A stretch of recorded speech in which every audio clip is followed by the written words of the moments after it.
تو وکیل جرنالست صحافی حمید میر خانزاده کسافی انصاف نه کوي دا څنګه انصافی دروغجن د دروغونه چاپی بنو ګل کې د قیامت خبر نشوي و بیننګ بی غیرت خبر نشوي.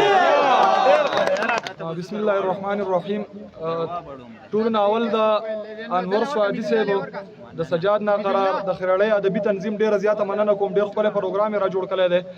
موږ له درناوی راکو اعزاز را تراو بخو. دلته ډیر لوی لوی شاعران ناستي مشران ناستي په سټیج باندې زموږ استاد محترم ډاکټر بدر الحکیم حکیمزی صاحب قیس بابا سید الله خادم صاحب د لناستي د دوه مخ شعر ویل ډیر ګران کار دی خو بهر حال قامی مقدمه دا موږ پیش کوو مخه ته به وړو او خپل ټول د ظلمو دی نو کار بم ظلمي کوي خبرونه براتېریږي سو شعرونه بوایو چې د کمیس پرتوک شملې د پاره مرګ دی د کمیس پرتوک شملې د پاره مرګ دی